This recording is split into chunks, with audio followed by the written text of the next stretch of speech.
Hello, ladies and gentlemen. This is Trisha with Insectopia. Sorry about the crazy start this morning. My computer just wanted to be a little bit slow, so when I finally got live, I didn't have enough data or streaming information coming in. So we are all set up now. It only took an extra 5 minutes, so I hope everybody does jump over to this one. We are looking at this cute deer fly today. I don't know if everybody thinks that flies are cute. Admittedly, I don't always think flies are cute. Some of them can be. I think this one is a nice looking fly. I think that sometimes my aversion to flies are the hairs. Sometimes, like the spine-like hairs on flies can give me some hesitation, especially because it's those kinds of flies where you're identifying the flies based on the hairs on their thoracic regions, and that becomes pretty nightmarish to try and figure out exactly what segment the hairs are on and counting them and things. But luckily, deer flies are what we call an acalypterate. They're only cool when they're dead. I totally get that. I believe that this deer fly specifically, I was hiking on a trail. This specimen was actually collected at Anley Pond Nature Preserve. So this specimen was from Anley Pond Nature Preserve, and that was in Albany, New York.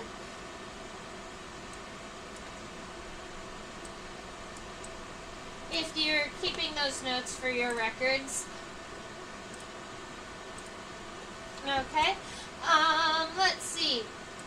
I did go ahead and do a really quick search for different Tabanids or different deer flies in the New York region. I just looked kind of on iNaturalist to see what the common species were and to see if it was really obvious to me. It was not very obvious to me exactly what species this is.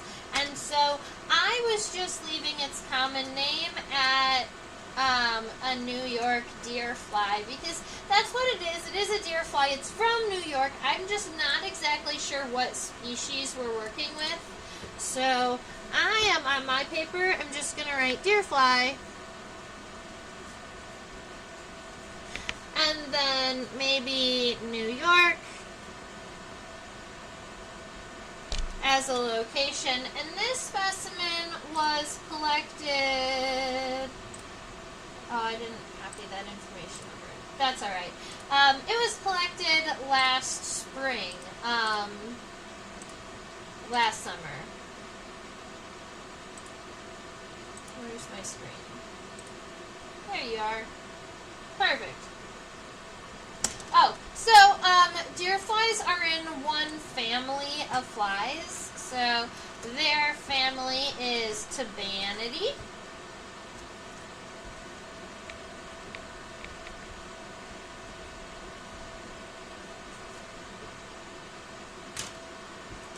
I'm actually just going to go over this with pen now, because why not have the name in pen?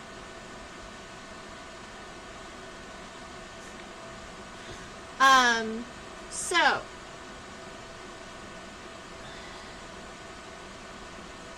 we can identify that an insect is a fly when it has two wings.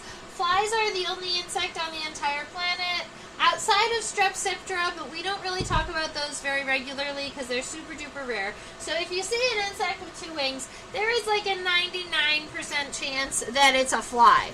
Alright?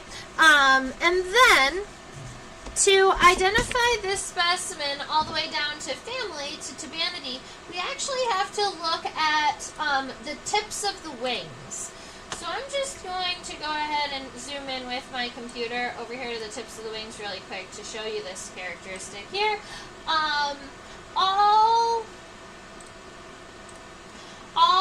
deer flies and horse flies will have this vein here where R4, which is this vein here, it's the fourth radial vein down from the top, So we count them like 1, 2, 3. This one's 4. This one right here is 5, coming from the same radius.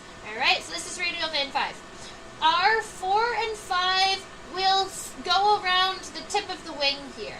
All right, I think we say that it encircles or it encloses the wingtip. And that is going to be your characteristic for every single horsefly and every single deerfly out there. So it's actually kind of a cool thing to look at, especially like, I don't know, if you're swimming in the summertime and you see a big deerfly land on the side of the pool, instead of splashing water at it like you mean, you walk up and you look at the end of their wingtip and you see if R4 and 5 enclose the wingtip, because it's a really fun characteristic to see in real life. Okay. Let me go ahead and zoom out. This specimen, I think, has really nifty antennae that I'm pretty excited about sketching out. Those antennae are really, really thick. In fact, their antennae are thicker than their legs, which says a whole bunch. We've got one more piece of information to do before I can start drawing, and that is our body length. Everybody likes a good body length. So I am not including the antenna in this measurement. I'm just doing from the front of the head to the back of the abdomen. And this specimen, its length is 0.94 centimeters. 0.94 from the head to the abdomen. And I mean, why not just go ahead and get a measurement for those antennae too, because they're nice and long. The antenna adds another 0.24 centimeters, so it adds pretty much another 1/4 of a centimeter to its body.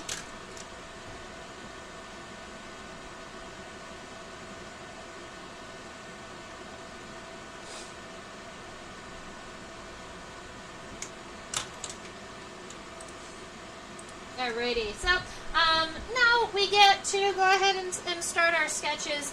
I always use a pencil to start. I have switched over to going over my pencil with pen recently, so that should be a little bit more visible for you to see on my computer, and it gives my my sketches a little more of a complete vibe too, which is kind of cool. Oh, I have to get rid of there's still a line on our fly. I gotta get rid of those.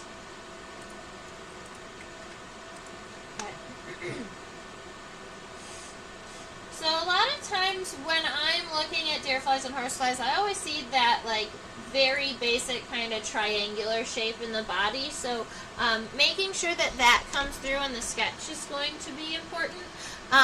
We're starting off with the head, but make sure that you start the head small enough that you're going to be able to make those wings come out nice and wide. Because that angle for the wings is very common in deerflies and is a cool one to see on the paper. So make sure you keep your head nice and small up here in the top, and I'm going to start mine with just a really light horizontal line. Then at the edges, instead of calling this a D-shaped head, I'm almost going to call it like a rounded pyramid. Alright, you want to round those corners out, but you're also kind of going more towards the center. You don't want to be making it too round around the edges. So our goal is kind of like this to start. We are going to be adding these compound eyes that are going to bulge out a little bit over the side. So if you're worried about it not being round enough, we are going to be adding the compound eyes a little bit wider. I'm not going to sketch in the antenna just yet. We'll be able to do all of the fine details when we zoom in. Right now, I'm primarily worried about ratios. So, moving back to the thorax. Oh, and to note, I don't know if you've ever watched a fly like move its head around and stuff. The thorax is kind of boxy at the end, and then it has a stalk that comes out of it. And then the head is almost like this little circular piece, and it goes on top of the stalk, and that's what gives it the ability to kind of like rotate all over the place. So if you notice that it doesn't look like the head is connected to the thorax, it's because it's not. It's actually connected to the post on the inside. So you might even notice a little itty bitty neck kind of situation going on in here, but more likely than not, you're just going to see that the thorax butts up right up to the edge of the head here. Where you've got the edges of the head, this is where our angle for the thorax is going to start coming down. But instead of just making him straight, we're going to let him come out at an angle, kind of like this.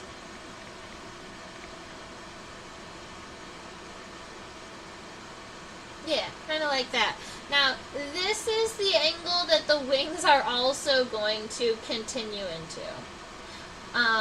But once we get up to this point, this is kind of like where our thorax gets the widest, right here at the tips. This is going to be where the wings continue off. So at this point, I want it to come towards the center, kind of like creating yourself a little waist, and then it's going to go straight across. Scutellum, and it exists in between the pairs of wings. Things like beetles also have scutellum, flies have scutellum, true bugs have scutellum, and they're always between the wings, but they're not even always connected to the same segment of the thorax. It's an interesting thing. I've had this conversation with, I think, more than one of you at this point. Now, after we get that head and that thorax region, we're going to be adding the abdomen. Now, the abdomen is connected to the thorax, but not to the scutellum. The scutellum kind of sits on top, kind of like this, and the abdomen connects underneath. And on some flies, you actually have to look under the scutellum to see something they call the post-scutellum for a characteristic. That's actually to identify if you are working with a tachinid. What's the common name of tachinids? I think tachinid is the common name. Okay. But they have like a little rounded bulge post-scutellum. But these guys don't. I don't even think we can see under the scutellum of a deer fly. We'd have to look at it when we zoom in. Alright, so, if we are right here, we've got this cute little scutellum doodad. Now we're going to add that abdomen. I'm just going to be going about halfway up this angle here, right around here. And that's where I'm going to kind of start my abdomen coming out. Now, keep in mind, our goal is not to make this first one perfect. Our goal is just to get some lines on the paper, to make the paper no longer white, so that we know kind of where our body is going and about how long all the parts are. When we zoom in, that's when we get to add all the fun details. So, let's see. The abdomen is this kind of oval shape here. If we wanted to get an actual measurement, I think what we're going to find is from the head to the end of, yep, exactly, well, almost exactly. It's pretty gosh darn close.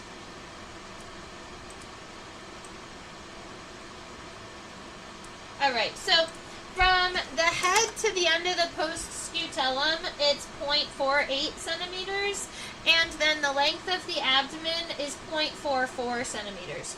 So right there is the center point of your body, of the body of this fly, and so what you can do if you want is you can measure your head to the end of your scutellum. You can use your fingers, kind of squish it down like that, and that is going to be the length of your abdomen here. You can go just a little bit shorter than that because this one is 0.49 and down here is 0.44. So you can go just a tiny bit shorter than the entire length. And that, I'm actually going to be pretty happy with for size so far. I'm noticing that the end of the abdomen is going to have a little bit more of a tip. So I'm just going to fix that right now just a little bit. But we'll be able to do that even more when we count abdominal segments and add our final details. Now, from this corner and this corner, whoa, am I crooked?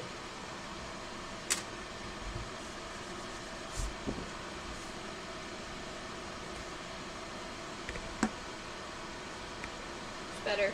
Okay.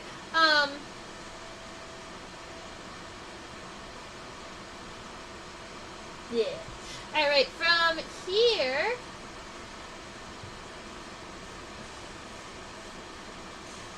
this angle is going to kind of continue on, and it's going to go past the length of the abdomen. But on the inside, when this comes down, it's only going to be to about the end of the abdomen. So that when you connect these two, you end up with your wingtip. You're going to be a little bit less pointed than this. So let me see. This one is going to come down a little bit more and meet a little bit lower, kind of like this.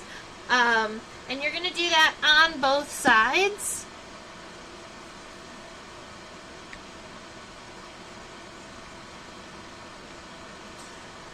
Might have left enough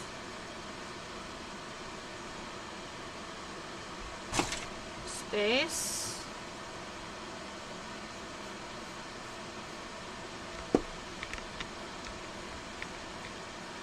Alrighty. That's decent. So we've got some wings happening. We'll sketch the legs in as we see them. I'm not sure if we're going to draw all of the legs or not. I might even choose to just draw the legs separately, maybe even underneath the body, because I like how the fly looks without them right now. Time to zoom in. I think overall my body is going to have to get a little bit narrower. I think I got a little wide. My fly is a little pudgy.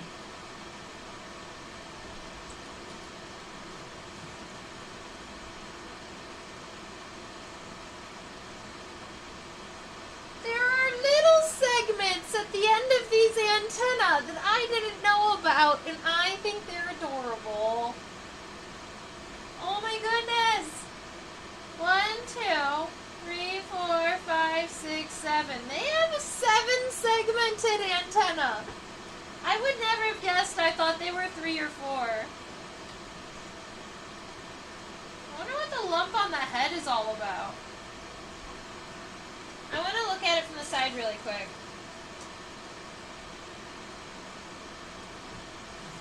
I'm pretty sure I caught this fly because I was annoyed that it was trying to bite me. It was either me or one of the other viewers. I actually caught this specimen. Oh, look at the part they stab with. Huh. This is a deer fly's mouth part. If you were ever curious about what a deer fly's mouth is like doing or what, because it's not actually biting you. Deer flies do not have chewing mouth parts. What they have is a knife and a sponge. Alright? So, this little sharp point here, that is this deer fly's knife-like part of its mouth part. And what it's going to do with that part, see if I really was hoping to get it a little bit clearer, but it went in the other direction.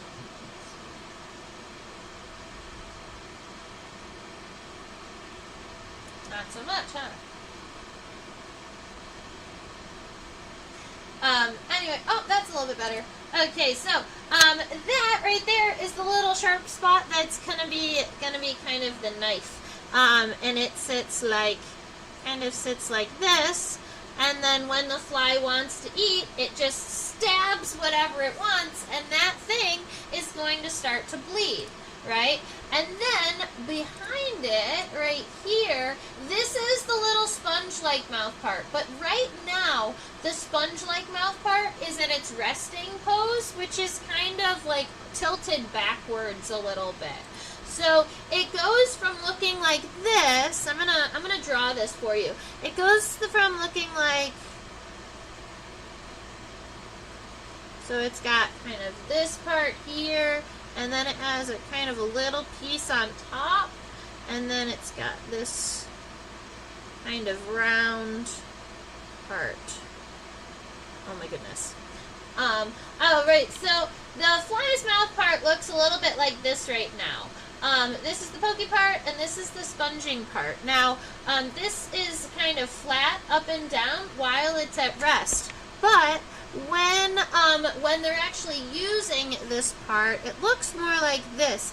It still sits with that same kind of triangular piece up on the top that's longer. So you still got this section, but this is going to go from being like this to completely flattening out. So it's going to look more like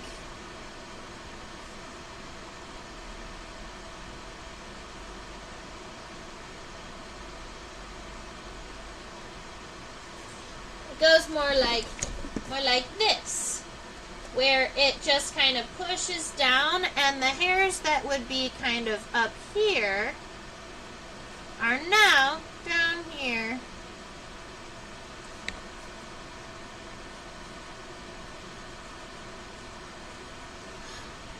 And then those hairs are the uptake hairs, and so those hairs are going to be what the fly actually uses to pick up the blood and drink it.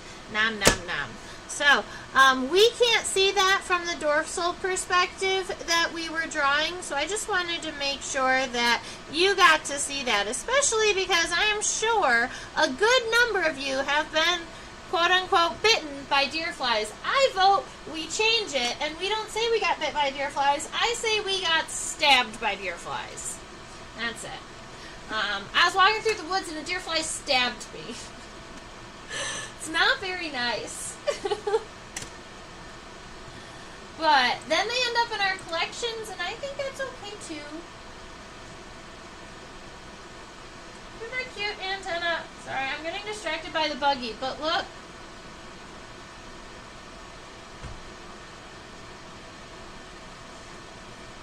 Alright.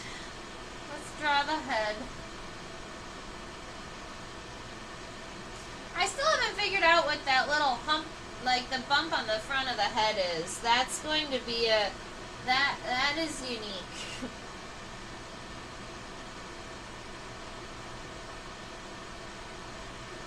I think my computer is still lagging a little bit.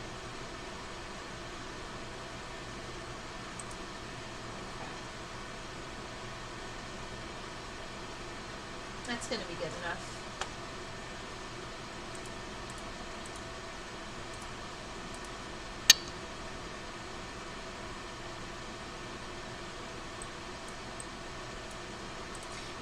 I wanted to kind of zoom in so that we could see this compound eye just a little bit better. We can see at this point, you can see that thorax, it really is separated from the head. The back of the head isn't even a straight line across. It's almost like a stretched out U shape. This deer fly absolutely 100% does have both compound eyes and ocelli. So this deer fly has 5 eyes, 2 compound eyes and 3 ocelli. Alright. Here we are. So, I'm going to be kind of resketching this head a little bit. I think I made it just a little bit small in comparison to the rest of the body too, but if I erase it really lightly, I should still be able to see my outline here. The back of the head, instead of going straight across, I'm going to make it kind of arch upwards just a little bit. And then,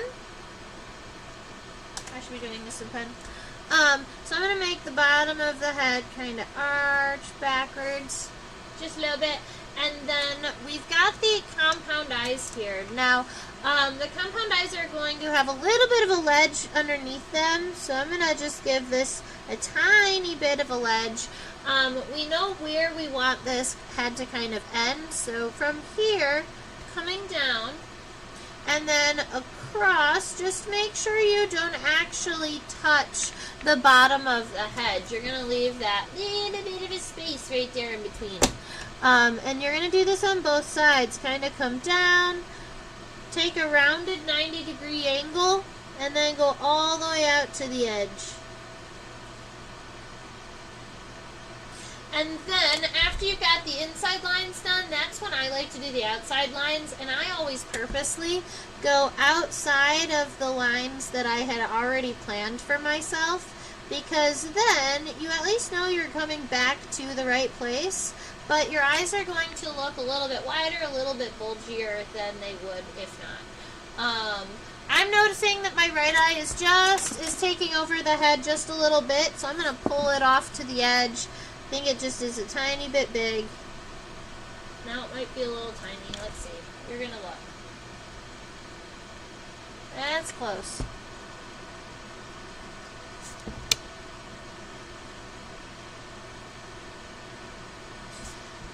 I always start around the eyes. I feel like the eyes make it for me. Okay. And then, instead of just going straight across up here, we're giving the head just this little bit of a plateau, so kind of coming up, going over, and coming back down. Just a little bit of a plateau there. I am going to go over these lines with pen really quick. If you are watching and you have any questions, go ahead and reach out in the chat. I love answering questions about what you're seeing. If you see something cool in the microscope, or if you're curious about something you're seeing and I haven't answered a question, please go ahead and reach out. I don't know. I just love chit-chatting with you all. Alright, so we've got some big eyes. Now, we could always zoom in.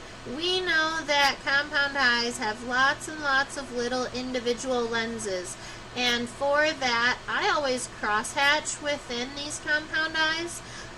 This gives you the appearance of all of those little individual eyes. It kind of looks like a nose. That's what keeps making me kind of laugh about it.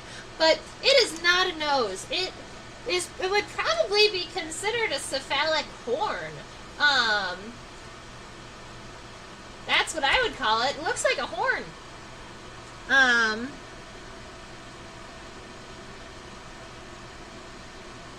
So I'm just gonna draw it in there. And now we get to sketch these antennae. These fabulous 7-segmented fly antennae.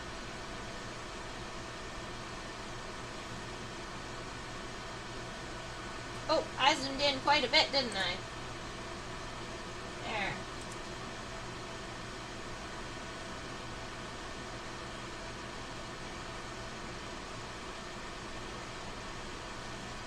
Alright, microscope, catch up.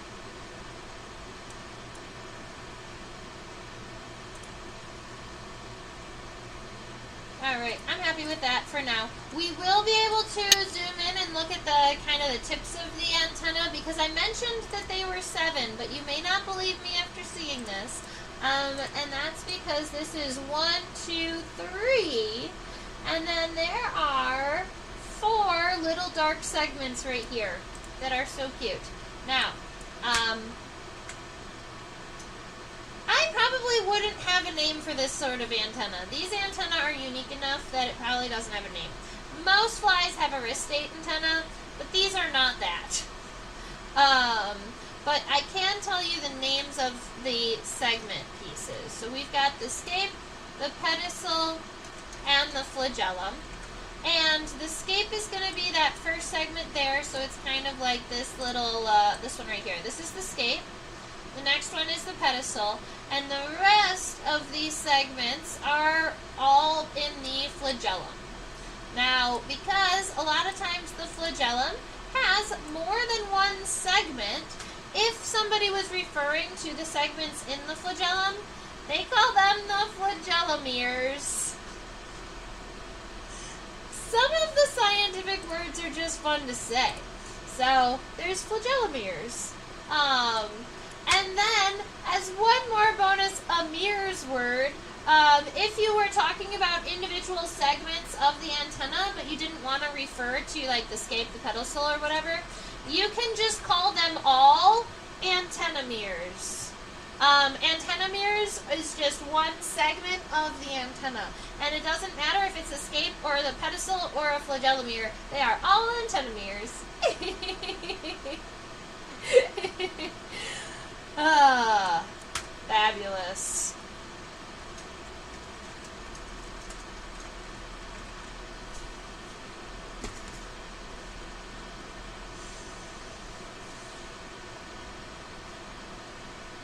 You're welcome. Alright. Here's another. I'm going to go ahead and give us a bonus measurement because I am personally curious about how the length of the antenna compares to, like, maybe it's the, like, closer to the length of the thorax. These antennae are actually fairly long in comparison to the head. So I'm going to take a measurement, but to get a measurement, I need to be all the way zoomed out. Come on, computer, be faster.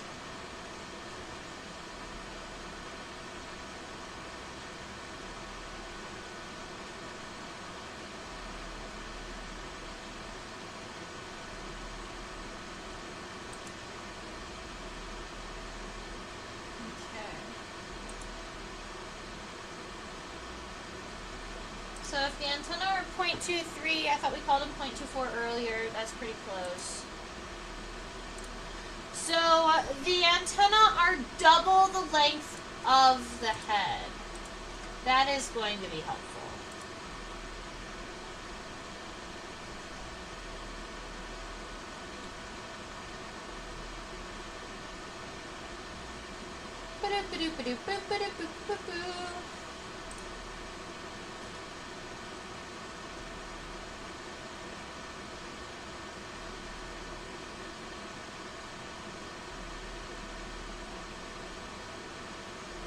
Bright light.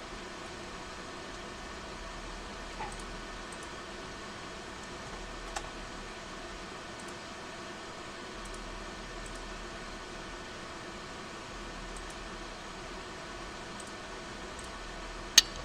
My computer is particularly mad at me today. Oh, Tifa says, give me the numbers. So the length of the antenna from the front of the antenna to the base is 0.24 centimeters. The length of the head from the front of the head to the back is 0.12 centimeters. So you have the antenna are exactly double the length of the head. If you were using a ruler and keeping everything to scale. If you wanted to do something more like this, you could grab a thing, go ahead and give yourself a measurement. Let's say, alright, this is going to be 1. I'm going to say 1, bloop, 2, bloop. So this is going to be my approximate length of the entirety of my antenna, and then I can just fit them in there within that line. Those first 2 segments, I'm glad. Those first 2 segments are like 2/3 of that size. So let's see. We've got, make sure that those antennae also stay nice and wide, because they are going to be wider than the legs. Love that. Alright, so those are going to be kind of those first segments. They need to be, that's kind of too much. That's too much, Trisha. Alright, what I'm going to do is I'm going to get the, where I think they should land at the end, and then I'm going to give it kind of stretched out parentheses so that these antennal segments kind of bulge in the center a little bit. And that's what I'm seeing on the screen anyway. And then the second one, I'm going to do the same thing. I'm going to estimate about where I want them to end, which may actually be a tiny bit longer, right about there. And then I'm going to connect them with these 2 little parentheses. I am actually going to be adding the, I will be adding the hairs to these antennae too. Mine are separating a little bit. That looks kind of funky. The ones on the screen kept pretty straight.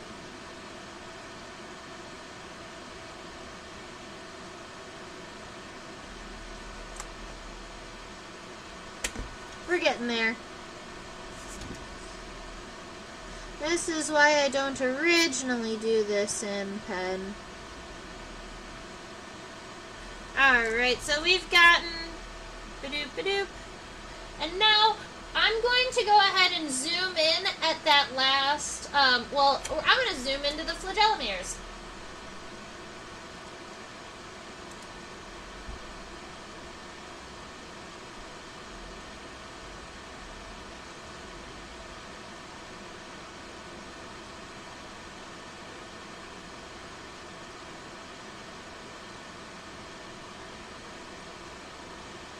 There might be more segments than I even thought. I'm gonna overexpose this and see if there's more than I think.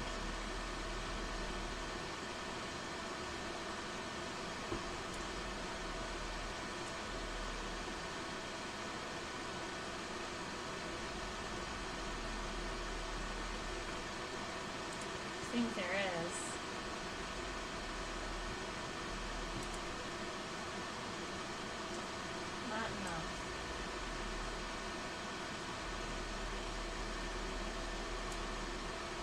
Okay, so from what I'm seeing, I played with the light a little bit, I played with the focus a little bit.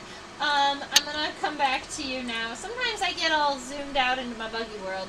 But from what I am seeing, I see this orange piece as one segment.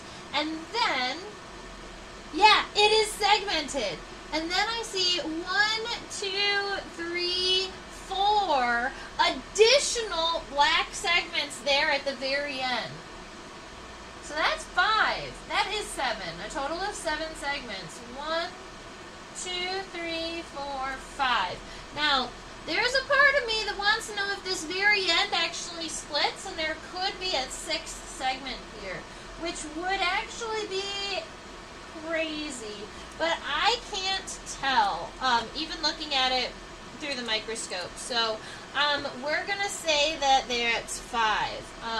So we've got the orange one, and then 1, 2, 3, 4 additional ones. I also kind of dig the shape of this last segment because it starts kind of narrow and comes out very triangular, but then it just completely decides that it's going to be the wrong shape and then becomes parallel and comes back in. It's kind of a fun little shape here. So you've got this kind of oddball one, and then the remaining ones, these are teeny tiny segments. They are fairly individual, so I'm going to sketch them individually. You can see how there is some segmentation in between them. So instead of just going the whole thing and just giving the crosshatches, when you draw these little segments individually, it gives them each their own little personality, and then they'll kind of stand out a little bit more. Now I'm going to go ahead and sketch in the other one pretty quickly and get this inked out. 1, 2, 3, 4. Those are little itty bitty segments at the end. Wait, you're saying the orange one looks segmented too. Let me see.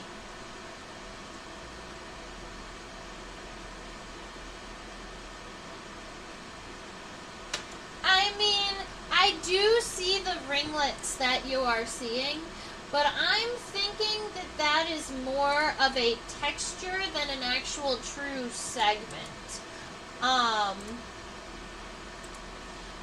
Like here, there's a physical line where there would be a break in the segment. Like here, here, here.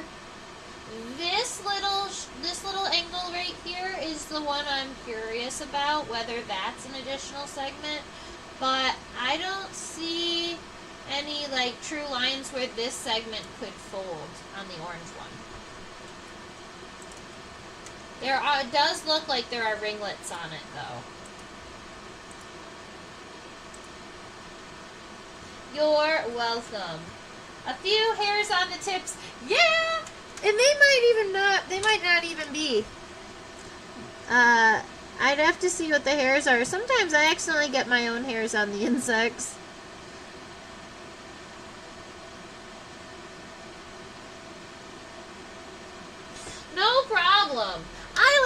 investigate, especially when people are interacting. Like, that's what I'm here for. I'll zoom into anything you want to see.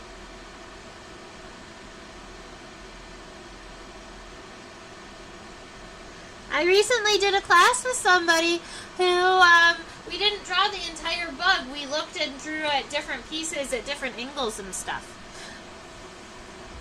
Alright, so I'm going to go ahead and erase all that pencil. The antenna look like long little arms, and I love it.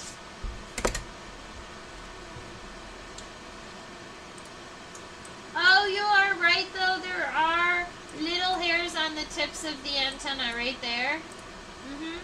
You know, antennae are good for having hair. That's gonna be sensory. So they're gonna have all of those. They're all gonna have all of those hairs for picking up scents, smells, touch.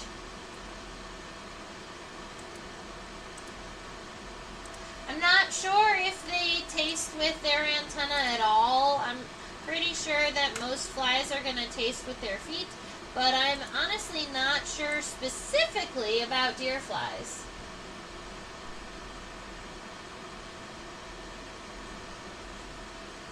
Alright, the very coarse hair on the first two segments kind of makes me want to at least give a couple of these hairs in. I wish I had my thinner pen here. I don't at the moment. That's okay. I'll just drop a couple hairs just so that we remember that the texture of those first two were unique. Oh, okay. Alright, let's move back and look at this thorax. Oh, I'm gonna angle it a little bit.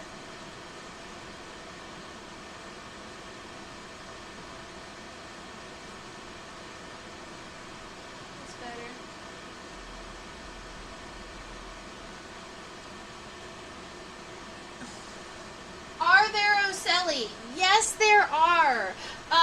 This fly has 3 ocelli at the base of the compound eyes. They are right.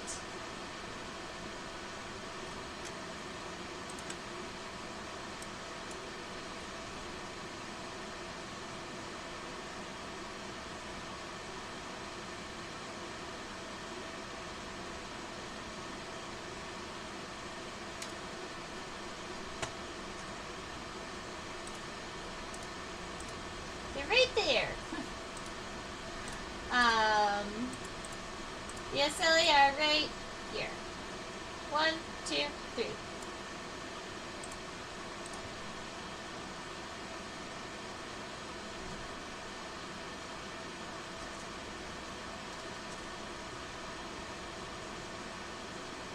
I'm just not happy with the angle I have to get this deer fly to focus because I can't get an angle that avoids this pin. That's okay. We'll sketch it like this.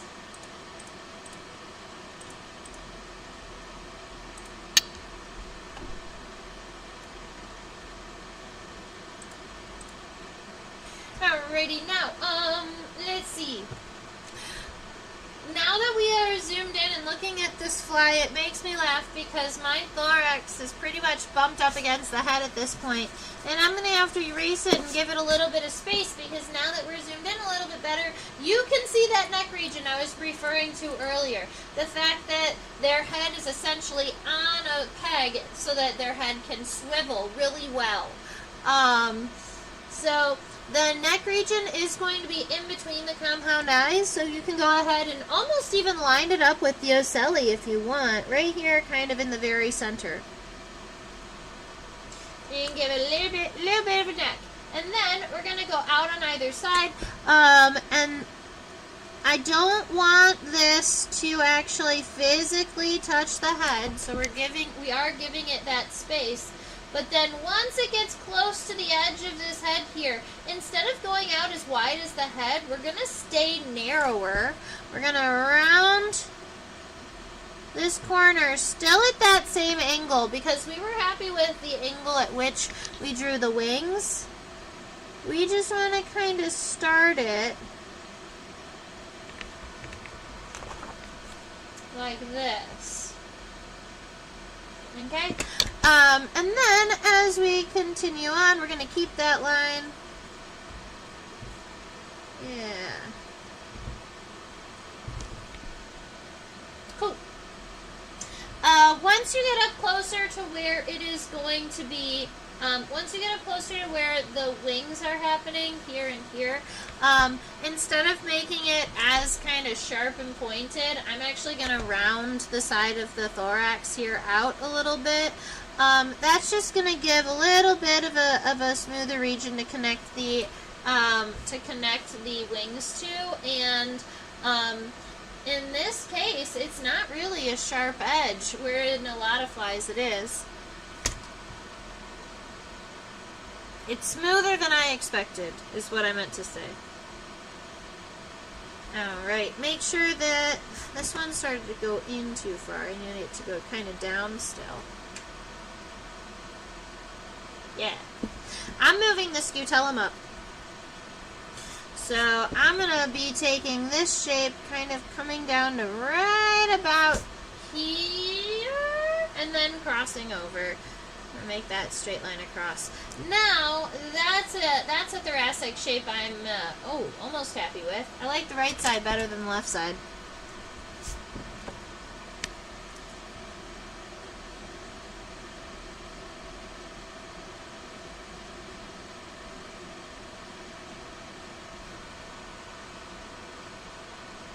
Okay. There are a good number of horseflies that have true stripes down their thorax that are super visible.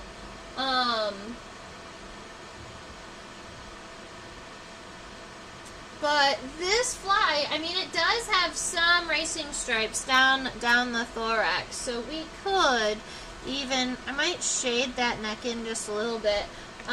You could give yourself kind of one stripe here and kind of one stripe here, and admittedly having those stripes there does kind of make it look more like a deer fly, because so many of them have that characteristic. What's the peg's name? Oh, the peg from the thorax that goes to the head. I am not sure, but I have a book here that will probably tell me. So give me 2 seconds, and I bet you we can come up with the name to that thoracic, that peg that comes out of the thorax. It would be in the very beginning of this book. I can even picture the diagram is the issue. I just, I haven't been asked that question in a very long time.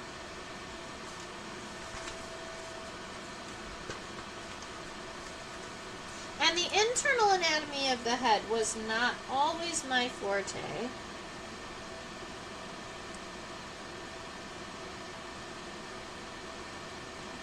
Foramen magnum.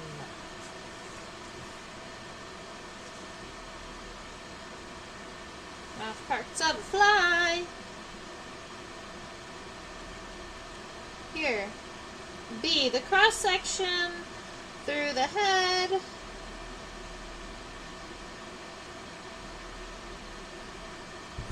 Here, this is what I'm looking at. Give me 2 seconds while I break it down. But if you want to break it down with me, this is the diagram that I'm looking at. It's the diagram of the head of our fly. This is a cross section. So I was trying to decide, it's through the hastellum. I was trying to decide, nope, this is a cross section of the mouth part. So I actually don't know if I have a name for the peg.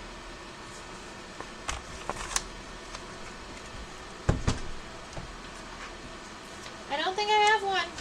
I'm going to have to write it down and come up with it again. Name of peg. No, you don't have to apologize. I love having questions asked that I've never had asked before, because that means that everybody is growing together too. You know, when I start receiving questions of things that I hadn't considered yet, that's the exciting part. So if you want, Pegomaxius is a great name. We're gonna call it the common name. It's the name that we've come up with together as a tribe. All right. So I'm looking at the scutellum and noticing that the scutellum is not as round as I had originally drawn. It's not like a D shape. It has this little bit of a point at the bottom to it.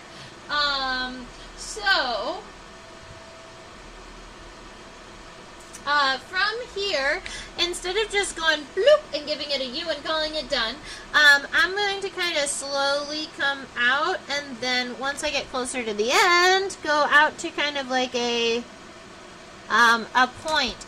And I almost want there to be kind of two angles here. One that's kind of coming down and in, and then the next one kind of comes over to the point. So we want it to be almost like it's coming down at an angle, and then you go bloop bloops, and then you've got the point. And that right there, ladies and gentlemen, is the scutellum. We get the job done.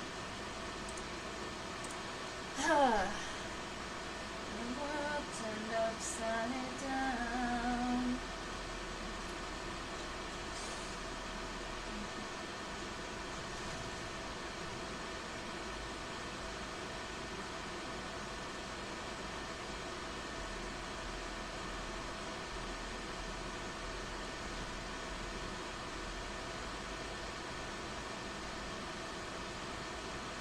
I think that this fly has 2 anal lobes on its wings.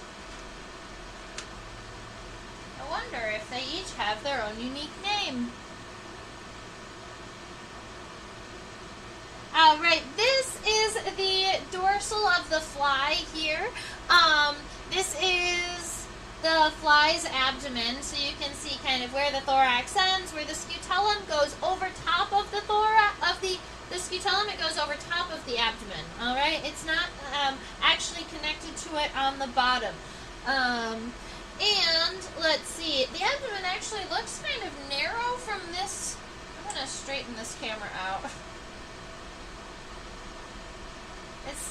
My specimen isn't crooked, it's the camera that was. The camera's spinning on me today. So the abdomen is actually looking pretty narrow. I had it kind of bulbous a little bit. I guess I'm used to seeing deer flies much longer after they've nommed on me. So I'm going to just narrow this down a little bit. And I think we've also narrowed our thorax as we were drawing it. So coming back here,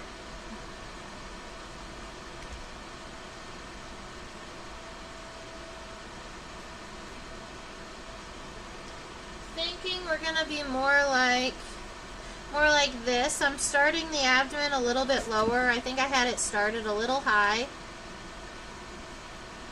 And keeping it a little bit narrower. Happier with that.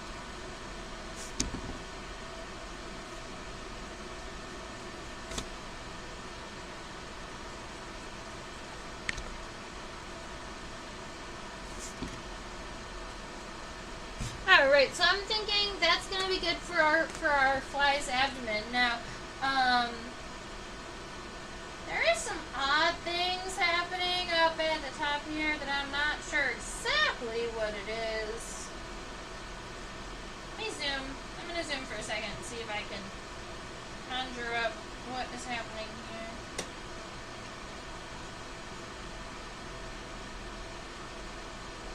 It's just a weird segment of abdomen. Cool.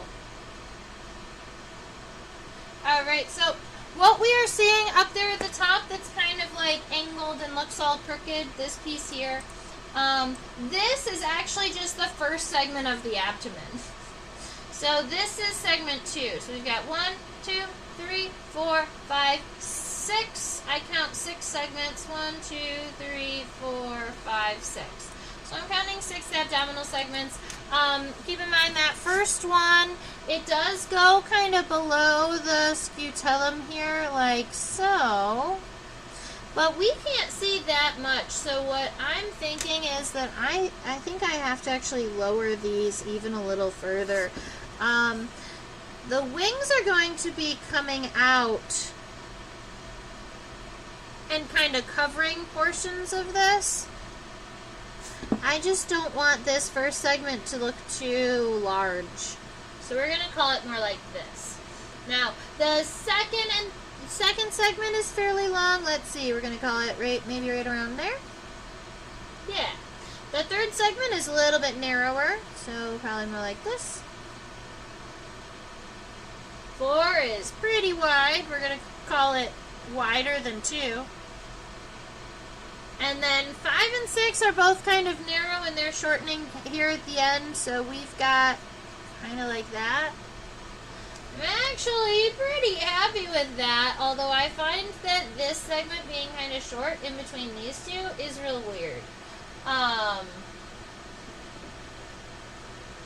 a fan of that, but that's okay. So, at this point, we've got these lines, they're kind of evenly spaced. The abdominal segments, the lines look wavy instead of straight. Oh my goodness.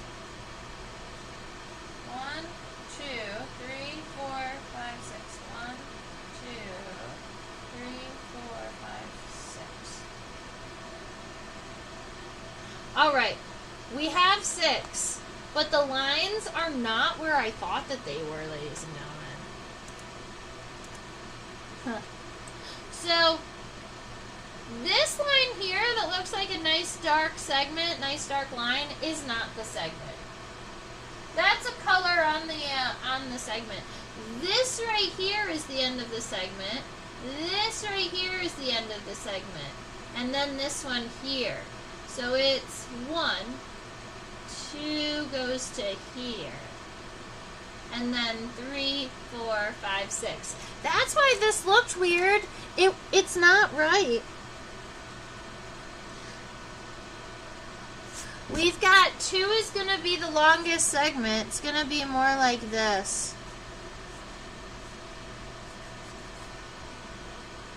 And then 3 is fairly large, but still tiny bit smaller. 3.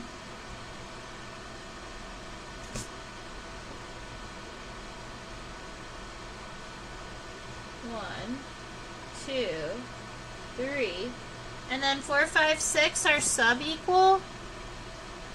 4, 5, 6.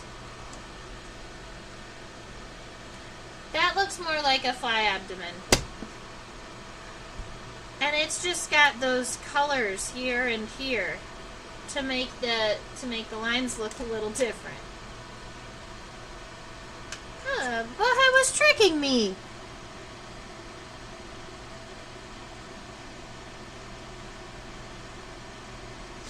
I am a tiny bit behind on getting my ink in, so I'm going to go ahead and just take a moment to get the rest of this body in with the scutellum and then these abdominal segments. And now that I've got each of these segments kind of sketched out, I can draw them individually. That's the way I prefer to do them, because then you get the little bit of segmentation in between them. You can start a little bit inside and kind of go out and curve in.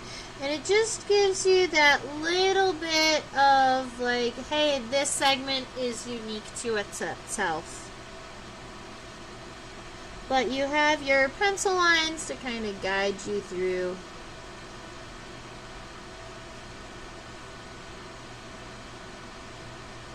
And then there at the very end, it's kind of wide and then kind of flat at the end. It's not really pointed. Oop, dropped it. Ugh.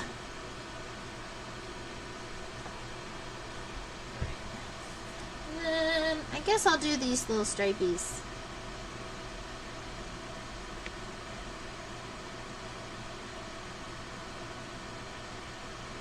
Alright. Well, that's going to be our body, but we still get to see the wings.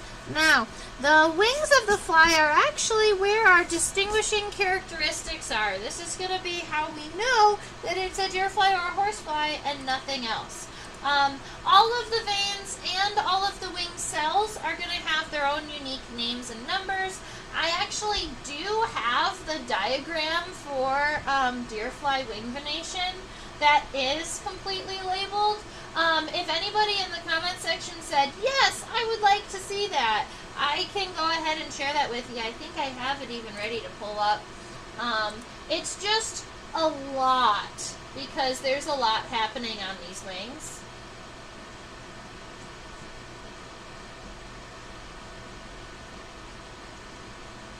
Whoa, that was very bright.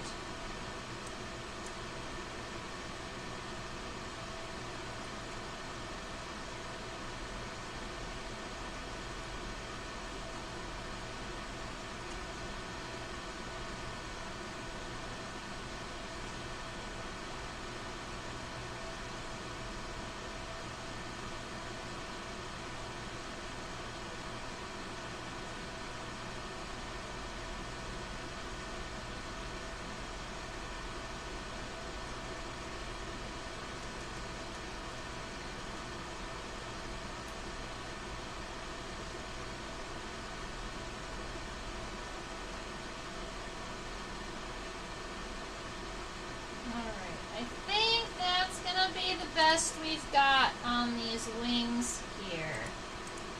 So I'm going to be back so I'll be able to see your comments again. Okay. Nobody has questions, comments, and concerns. So, I rotated this specimen so that we could see this wing in its entirety. We already have this little bit of this outline for the wing, so up from the top, kind of curved down, and then back in. Now, there are going to be some kind of like lobes on the bottom side of this wing here that we didn't sketch in yet. Right now, I'm worrying about wing venation from the top down, and then we'll zoom in at the base of the wings momentarily. I just want to get some of this sketched in. So, let's see.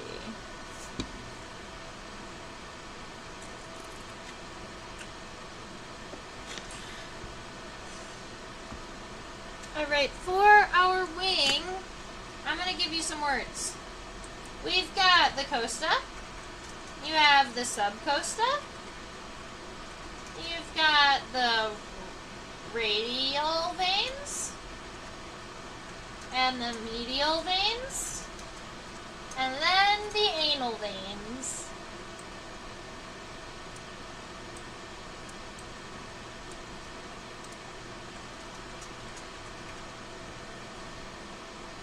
Alright, so these are the wing veins of an insect going from the top of the wing to the bottom of the wing.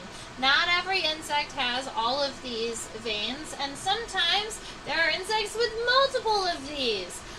For instance, tabanid flies have radial veins 1 through 5 and medial veins 1 through 3. So you've got all of these, all of this happening at once.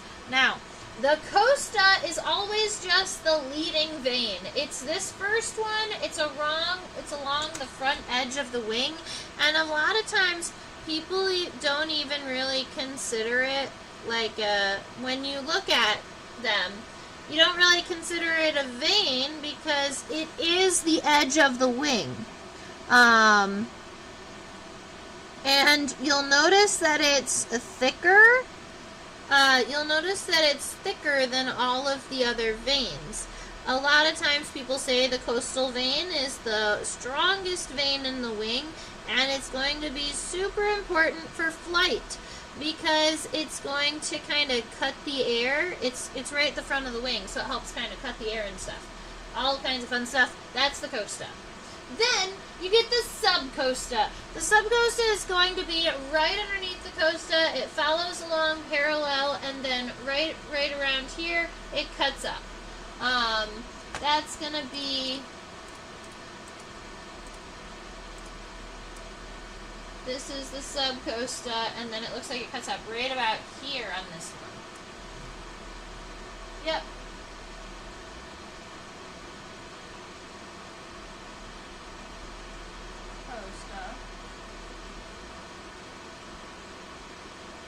That should be 4 and 5 though. Where are our 1 and 2?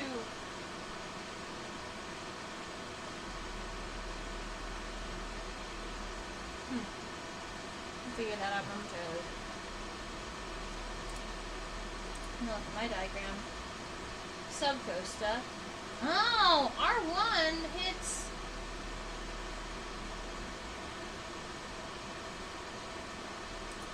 I don't always understand wing venation. Oh, right. So right here is going to be our subcosta. The subcosta comes down parallel to this costa coming down, and then it's going to kind of cut up right about, we're going to call it right around here. That's our subcosta. Now, the radial vein is actually going to start right about here. It comes up and it hits here. It's just a little bit after the subcosta. So the subcosta hits up here. The radial vein continues on and hits just a little bit further. It's crazy because they run so parallel to one another that even while I'm looking at it underneath the microscope, this subcosta and the radius, they run so close to one another, it's really even hard to see that they are even separate veins. But then they do separate at separate times. So this one kind of comes up a little bit further. And that's going to be considered R1, radial vein 1. The next one does actually branch off from that one, just kind of back here. Kind of branches off.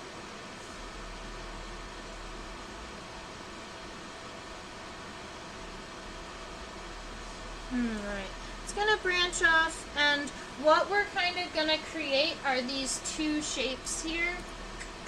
It comes up, there's a little point, and then it comes back, goes out, there's a little point, and then it comes back. And these are kind of two stacked shapes, and you've got a third one right here in the center. So we're going to go point, and then back, and then point, and then back. Alright, so we've got kind of those two shapes happening there. R2, they're calling this R2 plus 3. It's this one that comes up, kind of waves out to right here. So it starts up here at the top here, comes out, and kind of waves out to right around there. The tip, this guy right here, is going to follow this down, is going to split right around here. This creates R4 and R5. And those are the two important ones. Because we say R4 plus 5 encloses the tip. And that is how you identify deer flies and horseflies. Now, the remainder of these we can go ahead and add, and that just has us taking this guy right here, kind of going like boop, boop, and then out, boop, boop, and then to the edge. To the edge with you! You're not living on the edge, you're taking up too much space. And then this one comes down. Alright, so we've got some other wing venation happening here. And then, if we look at the very base of the wing, we're going to see something a little different. So we're going to go look.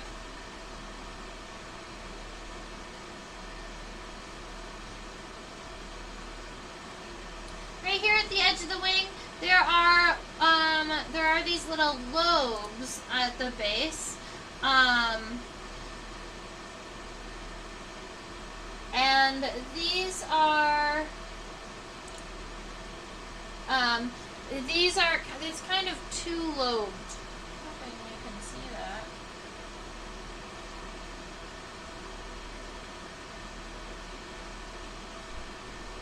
focus thing, microscope? There it is.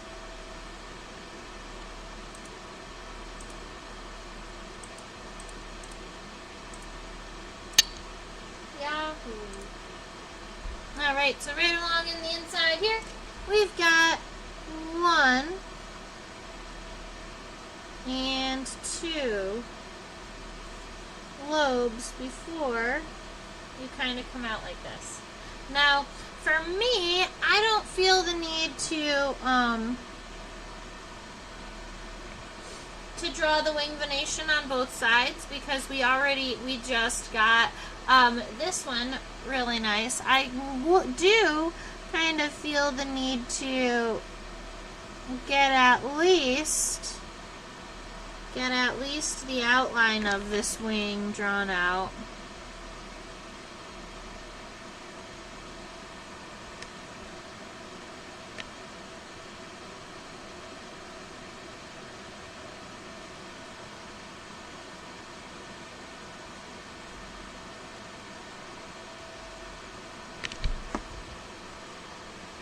Something like that. Alrighty, ladies and gentlemen, so I am thinking I'm pretty happy with this fly the way it is. We could stay on a little bit longer and we could draw legs, but we are right about at that hour-and-a-half point, and I'm seeing that there's a good number of us kind of pittering away a little bit. So unless somebody has a really like a love of legs and really wants to draw the legs, we might just end here. I can go ahead and turn this specimen really quick, and we can look at it from the side. When we look at least on the side of a fly and underneath the front pair of wings, maybe from the other side, there it is.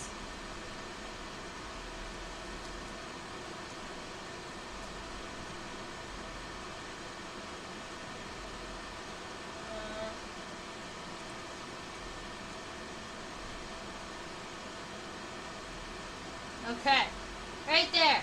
I just want to point this out to you because it's kind of cool. Flies have something that we call halteres. These are essentially like gyroscopes. They help them balance in the air. These are in replacement of their hind wings because flies don't get hind wings. And so they're connected right there in the second segment of the thorax, and then they go back, and then there's this little ball here. And that little ball is the haltere. That's what's going to help this fly fly. Is the black spot visible under the wing the haltere, or is it something else? Let's go look. There's the black spot under the wing.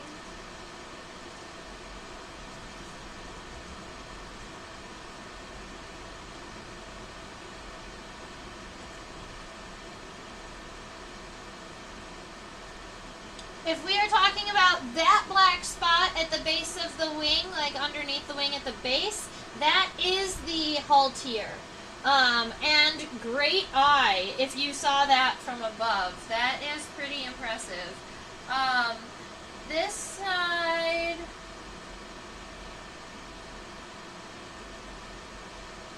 maybe that's why I couldn't see the haltere on this side. It's kind of up in the wing a little bit. Okay, now it's too tight. That's totally what it is. Yeah, the haltere is right there.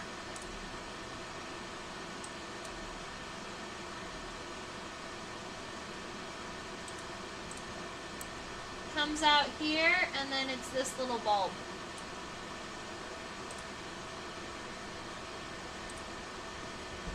Fabulous.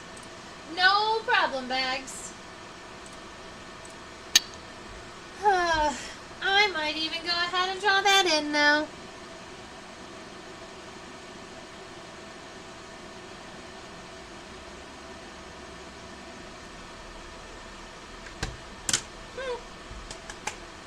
Alrighty.